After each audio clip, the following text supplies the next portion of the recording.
I love a lot of things. Some people love sunshine and rainbows. Some love the warmth of summer and the chill of winter. Others love the smell of hot coffee in the morning and the coziness of their bed at night. Some love to travel and go on crazy adventures. According to the dictionary, love is a mix of emotions, behaviors, and beliefs associated with strong feelings of affection, protectiveness, warmth, and respect for a person, or a thing, or even an idea. But can we really define love? How do we explain a word that you can use to describe what you feel for everything, from people to cars to intangible ideas? To fully understand what love is, we have to look at the ancient Greeks. Instead of one all-encompassing word, the ancient Greeks used 7 different words to explain love in its many different forms. Eros, which means passionate love, is the most common type of love we see in our world today. It's fueled by a desire for pleasure. It's love at first sight, seeing someone's physical appearance and immediately getting attracted to them, even without knowing their first name. Most romantic relationships start like this. It's passionate. It can even be a bit obsessive. But love like this is confusing. It's the age-old question of love versus lust. Both lust and eros come with intense physical attraction and a strong desire to be close to the person, even if you just met them. Some people like to differentiate them by the length of time they stay around. If it was a fleeting emotion, it was lust. But then, if it lingered around like the best man at a wedding, then it was definitely love. But is that really true? And if it is, then is love simply lust that has stayed around for long enough? If lust simply becomes love, how long does it take for the switch to happen? At what point does lust become love? It's a complex question, and you don't normally give it much thought, so I'll do it for you. According to science and human biology, there are 3 stages to falling in love, and it all starts with stage 1, lust. It's driven by testosterone for men and estrogen in women. So when does lust become love? Well, that's stage 2. When we start feeling a sense of a high when we see them or speak to them or even just think about them. A high similar to the feeling you'd get from drugs or alcohol. When we start to feel a sense of euphoria when we're around them. When testosterone and estrogen are replaced by dopamine, making us happy and excited. Adrenaline triggering our fight or flight, and norepinephrine keeping us alert. This is why falling in love feels like an addictive rush, like you're driving at 120 miles per hour with no brakes in your car.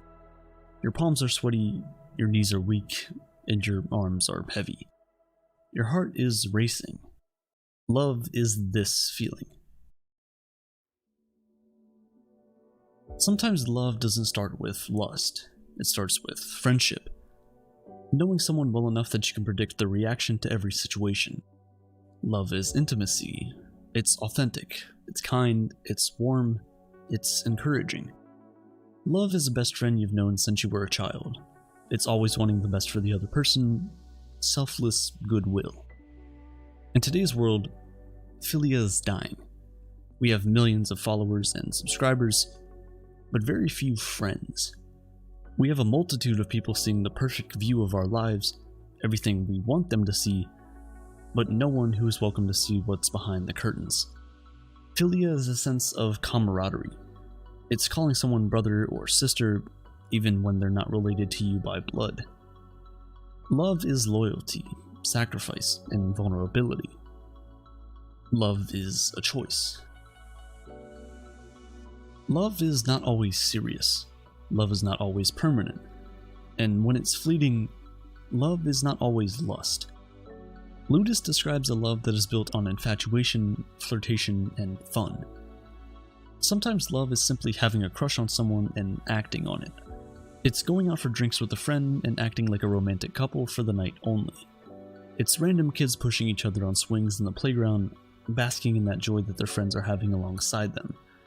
It's going to the club and dancing with strangers, or singing karaoke in a room full of people you've just met. Sometimes love is casual, exciting, fun. It doesn't need any obligations or implications to be love. Love doesn't need physical attraction to be love. Love doesn't even need friendship to be love. Love simply is. We often say that love involves commitment, time, mutual trust, and acceptance between two people.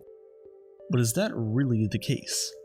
Because none of this exists between a mother and her child, but love does. The truth is that sometimes we can love someone even when we don't like them. If you have any siblings, I'm sure you'll understand the concept a lot. The Greeks called it storge, unconditional familial love. The kind of kinship love that only exists between family members. And of course, family does not mean you have to be tied by blood. Lifelong friends who become family, adopted children, step-parents, when we consider someone our family, we often develop a need to protect them, even when they might not be the nicest people to hang around with. Storge is a strange type of love. Most times when we love someone, we are drawn closer to them. We want to spend all of our free time with them, go on adventures with them, laugh, smile, cry, do everything with them. But sometimes love is wanting to go home, even when you might not talk to the people there very much. It's simply a sense of security, like a weighted blanket. This love is being able to give someone a kidney without hesitation, but not your phone's charger. Even when in truth, only one of those is easily replaceable. And this strange feeling is not only towards people, it's the same for sports teams and fans. Every year you cheer for your team, every year they break your heart. Yet the very next year, you glue back the millions of pieces and wear the badge with the pride chanting, "This year will be our year." Because love is unconditional. It's not dependent on who the person is or what they can give to you. Love is a one-way ticket. It's loving someone even when they might not have the ability to love you back.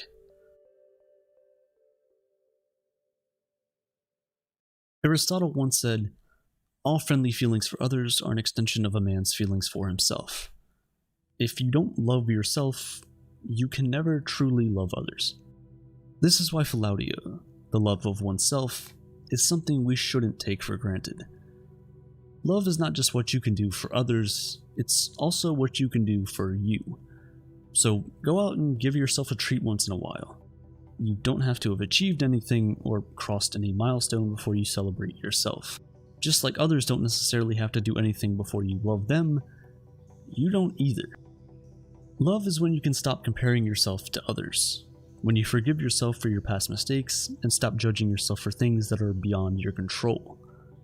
Love is when you wake up in the morning, look in the mirror, and be proud of the person staring right back at you. Love is leaving toxic relationships and not feeling obligated to stay no matter who they are or how important they've been to you in the past. It's choosing yourself over and over again and protecting yourself the way you would protect anyone else. Love is being kind to yourself, in your thoughts, in your words, and in your actions. Because only when we truly love ourselves can we be able to love others. Love lasts for a lifetime. Love is to have and to hold, for better, for worse, for richer, for poorer, in sickness and in health, to love and to cherish, till death do you part. Love is committed and compassionate. It's accepting each other's differences and learning to compromise. Love is taking out all the broken pieces and putting them together again, instead of throwing them all out. Love is everlasting, rooted in romantic feelings and compassion. So is love a feeling or a choice? If love is a choice, why do we never know we're falling in love with someone until we are? Why can't we ever say to ourselves, "I want to fall in love with this person," and just do it? On the other hand, if love is a feeling, then there is no basis for wedding vows. There is no basis for the promise that we'll love each other forever. Because feelings come and go, and usually they are beyond our control. The only way we can judge that love will remain forever is when we decide that it will. Is love a feeling or a choice? Well, it's both. Falling in love is a feeling, but staying in love is a decision. It's telling them you love them even on the worst days. It's saying to them, "I don't know how we'll get through this, except that it'll be together." Love is being vulnerable even when we don't feel like it. Love is holding the roses without being scared of getting pricked by its thorns. Love is an amazing feeling in the beginning, but for love to last a lifetime, it has to evolve into a commitment of never letting this person go for as long as they let you. Love is giving to charity and helping strangers in need. Love is empathy towards humanity. It's fighting for change even when you might not be directly affected by the issues. Love is altruistic, selflessly caring for humans, animals, and even Mother Earth itself. Love doesn't expect anything in return for its actions. Love itself is the reward. Love serves as the foundation for societies and communities, without which we cannot thrive. Scientists have always battled with the concept of love. Some believe that love is a basic human emotion, like anger or sadness or joy. However, some others believe that love is simply a cultural phenomenon, something we are drawn towards as a result of societal expectations and pressures. But nothing could be further from the truth. If love is simply a cultural phenomenon, it wouldn't exist in all cultures of the world, and the fact that it does suggests that, in truth, there is something innate about love, something biological about its experience. If love is fundamental to the human experience, then we must ask, what is the point of love? Why do we love? Is it for parents to be able to bear with their kids long enough for them to attain maturity? Or perhaps it's for mates to remain together for as long as is necessary to raise the next generation of humans. Does love exist to create a sense of community and camaraderie that is necessary for a herd community like ours to exist? We might never know why love exists or what ultimate purpose it serves, but we do know how important it is. The longest study on happiness showed that the people who end their life happy are not the ones who are the richest, or the ones who are the most healthy, or the ones who never made a mistake in their lives. The happiest people are those who are surrounded by the most love. Love from spouses, love from children and grandchildren, love from friends, love from religious organizations and communities. To fully understand just how important love is, we need to juxtapose its experience with the pain of loneliness. Not having that someone to share your inner monologue with because your thoughts are too petty or intense, random or full of anxiety, or too scary to share with just anyone. You can't rant, you can't scream, you can't fully express your feelings of obsession over your favorite passions, or rage about your most heartbreaking moments. Constantly having to filter our thoughts through the lenses of politeness and political correctness. Being looked at but not being seen. Being heard but not being listened to. It's dreadful. We've all been there. If love is so important, why do we not make it the center of our lives? Why do we chase everything else, but to love we say, stop searching and it'll find you? You see, the truth is that love doesn't always find you, and sometimes you have to search it out. So to those chasing love, listen.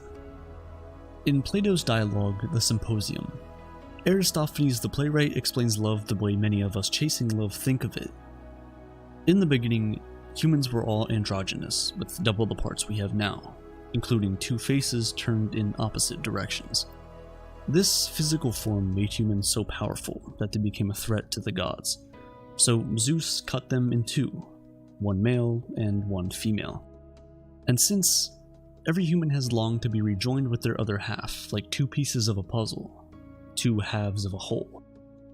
Although this is just a myth, it opens up the curtain to why we love the way we do. We often fall in love with people who think would complete us. People who so perfectly fit together the pieces of our heart's puzzle. People who complement our shortcomings and give us hope for the things we are most insecure about.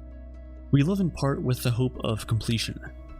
We all have a deep-rooted need to blossom, and we can only hope this person is the rain at the end of summer. But the truth is, we're already complete. In us are the two parts of a whole. So when people say, stop searching for love, don't take that as a message to stop trying. Take that as a lesson to stop searching for completion in another person. At the end of the day, only when you truly love yourself and completely understand the weight that carries, can you love others the way they deserve to be. It all starts, and it all ends, with you.